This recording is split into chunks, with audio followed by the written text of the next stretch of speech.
Indian space research organisation यानी इसरो के वैज्ञानिकों ने सोमवार को चंद्रयान 3 की दूसरी ऑर्बिट रेजिंग प्रोसेस सक्सेसफुली पूरी की।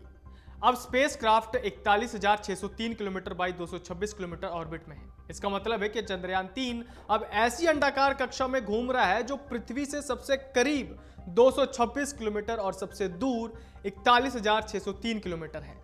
स्पेसक्राफ्ट की हेल्थ भी नॉर्मल है। कक्षा बढ़ाने के लिए अगली फायरिंग मंगलवार दोपहर 2 बजे से 3 बजे के बीच प्लान की गई है। इसके बाद पृथ्वी के ऑर्बिट में 2 बार और फायरिंग की जाएगी। स्पेसक्राफ्ट 31 जुलाई और 1 अगस्त की मध्यरात्रि को पृथ्वी की कक्षा छोड़कर चंद्रमा की ओर बढ़ेगा। 5 तारीख की चंद्रमा की ग्रेविटी स्पेसक्राफ्ट को कैप्चर करेगी। 23 तारीख को यह चंद्रमा पर लैंड करेगा। चंद्रयान 3 में लैंडर, रोवर और प्रोपल्शन मॉड्यूल है। लैंडर और रोवर चांद के साउथ पोल पर उतरेंगे और 14 दिन तक वहां प्रयोग करेंगे। प्रोपल्शन मॉड्यूल चंद्रमा की कक्षा में रहकर धरती से आने वाले रेडिएशन का अध्ययन करेगा। मिशन के जरिए इसरो पता लगाएगा कि चांद की सतह पर कैसे भूकंप आते हैं। यह चंद्रमा की मिट्टी का अध्ययन भी करेगा। अगर सॉफ्ट लैंडिंग में सफलता मिली यानी मिशन सक्सेसफुल रहा तो अमेरिका, रूस और चीन के बाद भारत ऐसा करने वाला चौथा देश बन जाएगा।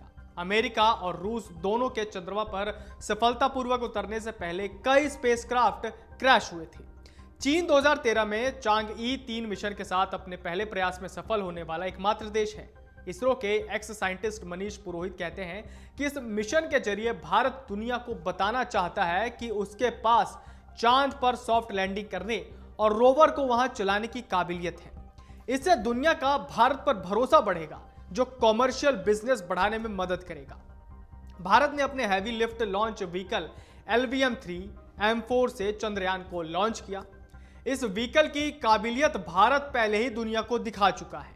बीते दिनों अमेज़न के फाउंडर जेफ बेजोस की कंपनी ब्लू ओरिजिन ने इसरो के LVM-3 रॉकेट के इस्तेमाल में अपना इंटरेस्ट दिखाया था। ब्लू ओरिजिन LVM-3 का इस्तेमाल कॉमर्शियल और टूरिज्म पर्पस के लिए करना चाहता है। LVM-3 के जरिए ब्लू ओरिजिन अपने क्रू कैप्सूल को प्लान्ड लो अर्थ ऑर्बिट यानी LEO स्पेस स्टेशन तक ले जाएगा। चंद्रमा के पोलर रीजन दूसरे रीजन से काफी अलग हैं। यहाँ कई हिस्से ऐसे हैं जहां सूरज की रोशनी कभी नहीं पहुंचती और तापमान -200 डिग्री सेल्सियस से नीचे तक चला जाता है। ऐसे में वैज्ञानिकों का अनुमान है कि यहां से बर्फ के फर्म में भी अभी भी पानी मौजूद हो सकता है। भारत के 2008 के चंद्रयान 1 मिशन ने चंद्रमा की सतह पर पानी की मौजूदगी का संकेत दिया था। इस मिशन की लैंडिंग साइट चंद्रयान 2 जैसी ही है। चंद्रमा के दक्षिणी ध्रुव के पास 70 डिग्री अक्षांश पर, लेकिन इस बार एरिया बढ़ाया गया है। चंद्रयान 2 में landing site 500 meter by 500 meter थी। अब landing site 4 kilometer by 2.5 kilometer है। अगर सब कुछ ठीक रहा तो चंद्रयान 3 चंद्रमा के दक्षिणी ध्रुव के पास सॉफ्ट लैंडिंग करने वाला दुनिया का पहला स्पेसक्राफ्ट बन जाएगा। चंद्रमा पर उतरने वाले पिछले सभी स्पेसक्राफ्ट भूमध्य रेखीय क्षेत्र में चंद्र भूमध्य रेखा के उत्तर या दक्षिण में कुछ डिग्री अक्षांश पर उतरे हैं। इस बार लैंडर में चारों कोनों पर लगे 4 इंजन थ्रस्टर तो हैं, लेकिन पिछली बार बीचों बीच लगा 5वां इंजन हटा दिया गया। फाइनल लैंडिंग 2 इंजन की मदद से ही होगी ताकि 2 इंजन आपातकालीन स्थिति में काम कर सकें। चंद्रयान 2 मिशन में आखिरी समय में 5वां इंजन जोड़ा गया था। इंजन इसलिए हटाया गया है ताकि ज्यादा फ्यूल साथ ले जाया जा सके। मनीष पुरोहित ने बताया कि चंद्रमा पर 14 दिन तक रात और 14 दिन तक उजाला रहता है।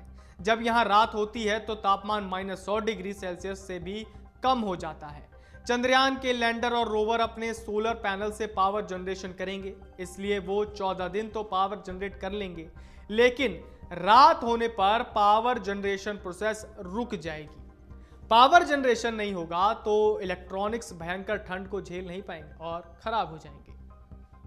अमर उजाला अब आपके टीवी पर भी। अपने स्मार्ट टीवी पर YouTube पर सर्च करें अमर उजाला, चैनल सब्सक्राइब करें और देखें ताजा खबरें, वो भी HD क्वालिटी में। और हाँ, बेल आइकन दबाना ना भूलें ताकि हर खबर हो आपके घर। अमर उजाला, निष्पक्ष, निर्भीक, निरंतर।